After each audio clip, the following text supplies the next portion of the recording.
तमसा नदी। अयोध्या से 20 किलोमीटर दूर है तमसा नदी। यहाँ पर श्री राम ने नाव से नदी पार की थी। श्रृंगवेरपुर तीर्थ। प्रयागराज से 20 से 22 किलोमीटर दूर श्री राम श्रृंगवेरपुर पहुँचे, जो निषादराज गुह का राज्य था। यहीं पर गंगा के तट पर उन्होंने केवट से गंगा पार करने को कहा था। श्रृंगवेरपुर को वर्तमान में सिंगरौर कहा जाता है। कुरई गांव। सिंगरौर में गंगा पार कर भगवान श्री राम कुरई में रुके थे। प्रयाग। कुरई से आगे चलकर श्री राम अपने भाई लक्ष्मण और पत्नी सहित प्रयाग पहुँचे थे। कुछ साल पहले तक प्रयाग को इलाहाबाद कहा जाता था। चित्रकूट। प्रभु श्री राम ने प्रयाग संगम के समीप यमुना नदी को पार किया और फिर पहुंच गए चित्रकूट। चित्रकूट वह स्थान है जहां श्री राम को मनाने के लिए भरत अपनी सेना के साथ पहुंचे थे, क्योंकि राजा दशरथ का देहांत हो चुका था। भरत ने यहां से श्री राम की चरण पादुका ले जाकर उनकी चरण पादुका रखकर राज्य किया था। सतना।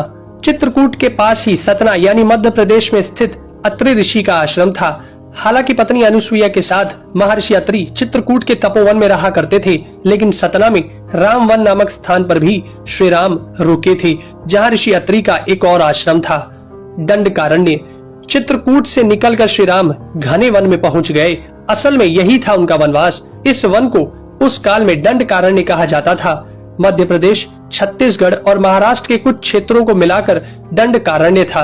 दंडकारण्य में छत्तीसगढ़, उड़ीसा, तेलंगाना एवं आंध्र प्रदेश राज्यों के अधिकतर हिस्से शामिल थे।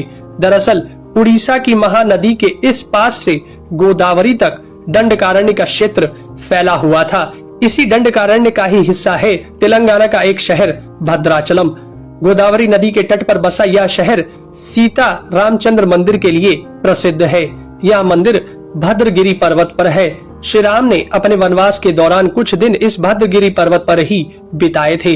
स्थानीय मान्यता के मुताबिक दंडकारण्य के आकाश में ही रावण और जटायु का युद्ध हुआ था और जटायु के कुछ अंग दंडकारण्य में आकर गिरे थे। दुनिया भर में सिर्फ यहीं पर जटायु का एकमात्र मंदिर है। दंडकारण्य वन अब सिमटकर वर्तमान में भारत के छत्तीसगढ़ राज्य में ही रह गया है। पंचवटी, नासिक। दंडकारण्य में मुनियों के आश्रमों में रहने के बाद श्री राम अगस्त्य मुनि के आश्रम गए। यह आश्रम नासिक के पंचवटी क्षेत्र में है, जो गोदावरी नदी के किनारे बसा है। यहीं पर लक्ष्मण ने सूर्पनखा की नाक काटी थी। श्री राम ने खरवादूषण के साथ युद्ध किया था। गिद्धराज जटायु से श्री राम की मैत्री भी यहीं हुई थी। वाल्मीकि रामायण अरण्य कांड में पंचवटी का मनोहर वर्णन मिलता है। सर्वतीर्थ। नासिक क्षेत्र में ही सूर्पनखा की नाक कटी तथा मारीच और खरवादूषण के वध के बाद ही रावण ने सीता का हरण किया और जटायु का भी वध किया था, जिसकी स्मृति नासिक से 56 किलोमीटर दूर ताकेड़ गांव में सर्वतीर्थ नामक स्थान पर आज भी संरक्षित है। जटायु की मृत्यु सर्वतीर्थ नाम के स्थान पर हुई, जो नासिक जिले से इगतपुरी तहसील के ताकेड़ गांव में मौजूद है। इस स्थान को सर्वतीर्थ इसलिए कहा गया क्योंकि यहीं पर मरणासन्न जटायु ने सीता माता के बारे में बताया।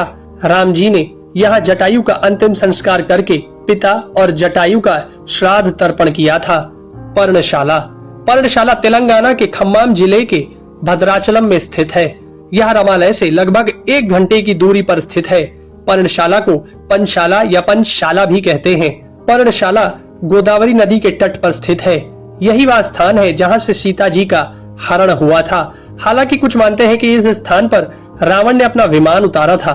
इस स्थल से ही रावण ने सीता को पुष्पक विमान में बिठाया था, यानी सीता जी ने धरती यहाँ छोड़ी थी। इसी से वास्तविक हरण का स्थल यह माना जाता है। यहाँ पर राम सीता का प्राचीन मंदिर है। तुंगभद्रा। सर्वतीर्थ और पर्णशाला के बाद श्री राम लक्ष्मण सीता जी की खोज में तुंगभद्रा तथा कावेरी नदियों के क्षेत्र में पहुंच गए। तुंगभद्रा एवं कावेरी नदी क्षेत्रों के अनेक स्थलों पर वे सीता जी की खोज में गए। शबरी का आश्रम।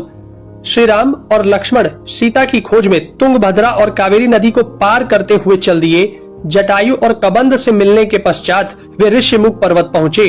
रास्ते में वे पंपा नदी के पास शबरी आश्रम भी गए, जो आज केरल में स्थित है। पंपा तुंगभद्रा नदी का पुराना नाम है। इसी नदी के किनारे पर हम्पी बसा हुआ है। रामायण में हम्पी का उल्लेख वानर राज्य किष्किंधा की राजधानी के तौर पर किया गया है। केरल का प्रसिद्ध शबरीमलय मंदिर तीर्थ इसी नदी के तट पर स्थित है। ऋषिमुख पर्वत। मलय पर्वत और चंदन वनों को पार करते हुए वे ऋषिमुख पर्वत की ओर बढ़े। यहाँ श्री राम ने हनुमान और सुग्रीव से भेंट की, सीता जी के आभूषणों को देखा और बाली का वध किया। ऋषिमुख पर्वत वाल्मीकि रामायण में वर्णित वानरों की राजधानी किष्किंधा के निकट स्थित था। ऋषिमुख पर्वत तथा किष्किंधा नगर कर्नाटक के हम्पी जिला बेल्लारी में स्थित है। पास की पहाड़ी को मतंग पर्वत माना जाता है। इसी पर्वत पर मतंग ऋषि का आश्रम था जो हनुमान जी के गुरु थे। कोडिकरई। हनुमान और सुग्रीव से मिलने के बाद श्री राम ने वानर सेना का गठन किया और लंका की ओर चल पड़े। तमिलनाडु की एक लंबी तट रेखा जो लगभग 1000 किलोमीटर तक विस्तारित है, कोडिकरई समुद्र तट वेलांकनी के दक्षिण में स्थित है, जो पूर्व में बंगाल की खाड़ी और दक्षिण में पाल्क स्ट्रेट से घिरा हुआ है। यहाँ श्री राम की सेना ने पड़ाव डाला और श्री राम ने अपनी सेना को कोडिकरई में एकत्रित कर विचार विमर्श किया, लेकिन श्री राम की सेना ने उस स्थान के सर्वेक्षण के बाद जाना कि यहाँ से समुद्र को पार नहीं किया जा सकता और यह स्थान पुल बनाने के लिए उचित भी नहीं है। तब श्री राम की सेना ने रामेश्वरम की ओर कूच किया। रामेश्वरम समुद्र तट एक शांत समुद्र तट है और यहाँ का छिछला पानी तैरने और सन बाथिंग के लिए आदर्श है। रामेश्वरम प्रसिद्ध सनातन तीर्थ केंद्र है। भगवान श्री राम ने लंका पर चढ़ाई करने के पहले यहाँ भगवान शिव की पूजा की थी। रामेश्वरम का शिवलिंग श्री राम द्वारा स्थापित शिवलिंग है। धनुषकोडी या धनुषकोटी। 3 दिन की खोजबीन के बाद श्री राम ने रामेश्वरम के आगे समुद्र में वह स्थान ढूंढ निकाला जहाँ से आसानी से श्रीलंका पहुँचा जा सकता हो। उन्होंने नल और नील की मदद से उक्त स्थान से लंका तक का पुनर्निर्माण करने का फैसला लिया। धनुषकोडी भारत के तमिलनाडु राज्य के पूर्वी तट पर रामेश्वरम द्वीप के दक्षिणी किनारे पर स्थित एक गांव है। धनुषकोडी पनबन के दक्षिण पूर्व में स्थित है। धनुषकोडी श्रीलंका में तलेमन्नार से करीब 18 मील पश्चिम में है।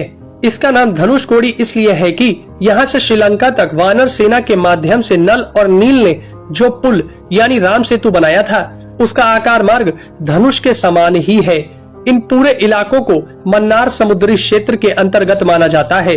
धनुषकोडी ही भारत और श्रीलंका के बीच एकमात्र स्थलीय सीमा है जहाँ समुद्र नदी की गहराई जितना है, जिसमें कहीं कहीं भूमि नजर आती है। नुवारा एलिया पर्वत श्रृंखला। वाल्मीकि रामायण के अनुसार श्रीलंका के मध्य में रावण का महल था। नुवारा एलिया पहाड़ियों से लगभग 90 किलोमीटर दूर बांद्रवेला की तरफ मध्य लंका की ऊंची पहाड़ियों के बीचों बीच सुरंगों तथा गुफाओं के भंवर जाल मिलते हैं। यहाँ ऐसे कई पुरातात्विक अवशेष मिलते हैं जिनकी कार्बन डेंटिंग से इनका काल निकाला गया है। श्रीलंका में नुवारा एलिया पहाड़ियों के आसपास स्थित रावण फॉल, रावण गुफाएं, अशोक वाटिका, खंडहर हो चुके विभीषण के महल आदि की पुरातात्विक जांच से इनके रामायण काल के होने की पुष्टि होती है। आजकल भी इन स्थानों की भौगोलिक विशेषताएं, जीव, वनस्पति तथा स्मारक आदि बिल्कुल वैसे ही हैं जैसे कि रामायण में वर्णित किए गए हैं।